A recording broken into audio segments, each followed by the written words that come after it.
Hi, this is your presenter Faisal Mehnaz. Welcome to my channel English access. जो topic मैं आपको लेके आया हूँ दैट इज वेरी इंटरेस्टिंग और इसके सिमिलर टॉपिक भी है पहले वीडियो में बना चुका हूँ। इस वीडियो को आपको गौर से सुनना है अगर आप इसका कॉन्सेप्ट क्लियर करना चाह रहे हैं और इनमें फर्क वाजिया जो है वो समझना चाह रहे हैं, तो you have to stay tune till the end of the video.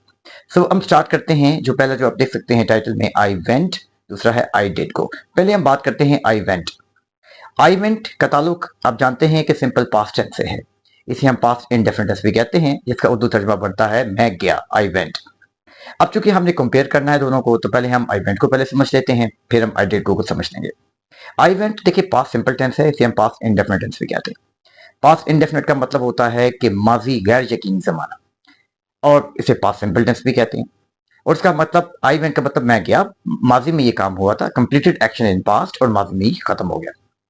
और ये तो बहुत सिंपल है, लेकिन एक बात की क्लैरिफिकेशन मैं आपको जरूर बता दूं कि अक्सर स्टूडेंट ये क्वेश्चन पूछते हैं कि सर कि इसको पास्ट इंडेफिनिट टेंस क्यों कहते हैं। इसमें जो वर्ड इंडेफिनिट है जिसका मतलब होता है गैर यकीनी, इंडेफिनिट, तो इसको हम गैर यकीनी जमाना क्यों कहते हैं। तो ये इसको इसलिए गैर यकीनी कहते हैं कि एक जो एक्शन वो पास्ट में हुआ था, कि उससे एग्जैक्ट ये हमें पता नहीं चलता कि वो किस पास्ट में हुआ था। देखिए पास्ट दो तरह के होते हैं, एक नियर पास्ट होता है, एक डिस्टेंट पास्ट होता है। एक माजी करीब होता है, एक माजी बैद होता है। एक काम जो अभी अभी हुआ है, रिसेंटली हुआ है, ये भी पास्ट है, और एक बहुत पहले हुआ है, ये भी पास्ट है। इसलिए इसको पास्ट इंडेफिनिट टेंस कहते हैं, माजी गैर यकीनी जमाना।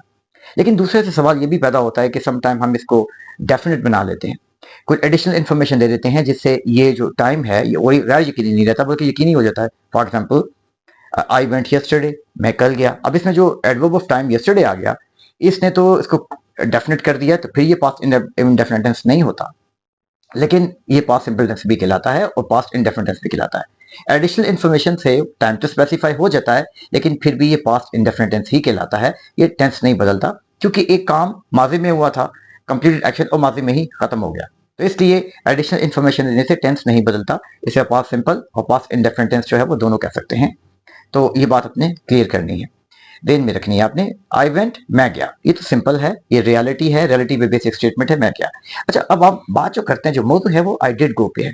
ये आई डिड गो क्या है? अक्सर स्टूडेंट ये कहते हैं सर ये गलत है, क्योंकि डिड के बाद फिर फर्स्ट फॉर्म इसकी डिड में इसकी यहाँ की जरूरत नहीं है, क्योंकि हम अफर्मेटिव सेंटेंसेस में आई वेंट लगाते हैं, यहाँ पे आई डिड गो क्यों लिखा है? देखिए ये सेंटेंस भी ठीक है और इंग्लिश लैंग्वेज में इस्तेमाल होता है।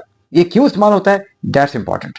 देखिए आई डिड गो, इसमें हमने हेल्पिंग वर्ब डिड का इस्तेमाल किया, और फिर हमने फर्स्ट फॉर्म ऑफ गो का इस्तेमाल किया। ये इसलिए किया है कि जब कोई शख्स आपकी बात का यकीन ना कराओ, डाउट कराओ, तो आपने उसको जो है एम्फेटिकली जोर देकर कोई बात बतानी है कि मैं वाकई ही गया था, आई डिड गो। वो वाकई ही गया था, ही डिड गो।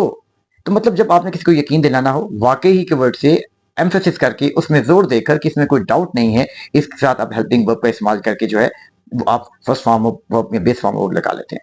तो आई डिड गो का मतलब होता है मैं वाकई गया था, इसमें किसी शक की गुंजाइश नहीं है। ये वर्ब तब आप यूज करते हैं कि जब कोई शख्स जो आपसे कोई सवाल पूछ रहा हो, और उसका जो अंदाज है वो हो सकता है कि ज्यादा सरकास्टिक हो, तंजिया हो, या आपकी बात पर डाउट कर रहा हो, और आप अपनी बात को जो है उसको जो है ईंट का जवाब पत्थर से देना चाह रहे हो, या उसको यकीन दिलाना चाह रहे हो कि भाई मैं वाकई गया था, आई डिड गो, मैंने वाकई ये काम किया था, आई डिड डू दिस, मैं वाकई कॉलेज गया था, I did go to college, मुझे वाकई ये बात आपकी समझ में आई डिड अंडरस्टैंड दैट। तो इसके साथ आप डू और डज भी लगा सकते हैं, टेंस बदल जाएगा, लेकिन इसका जो टेंस की जो नेचर है वो नहीं बदलेगी। हम हेल्पिंग वर्ब डिड इस्तेमाल तब करते हैं जब हम उसमें एम्फेसिस दे रहे हो कि ये काम लाजमी हुआ था, वाकई हुआ था, इसमें किसी शक की गुंजाइश नहीं है। तो ये बात बिल्कुल क्लियर होनी चाहिए आपके ध्यान में। आई वेंट, मैं गया, पास्ट इंडेफिनिट में गया, रियलिटी बेसिक स्टेटमेंट है, मैं गया। टाइम क्लैरिटी भी नहीं है कि कब हुआ, लेकिन हुआ, पास्ट में हुआ, पास्ट एक्शन था, पास्ट में कंप्लीट हो गया।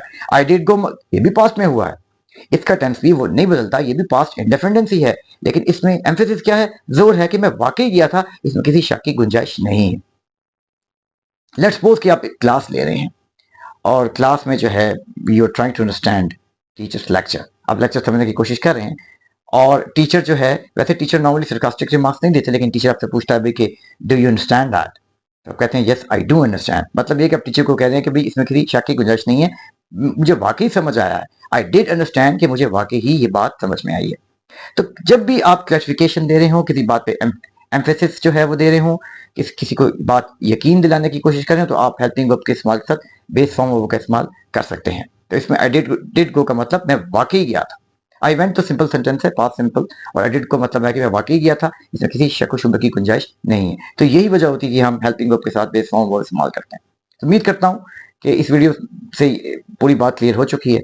अगर आपको फिर भी कोई कंफ्यूजन है तो कमेंट सेक्शन में जो है आप क्वेश्चन पूछें, ताकि इससे रिलेटेड मजीद वीडियोस में आपको देखें। Hope you got the point. Thank you.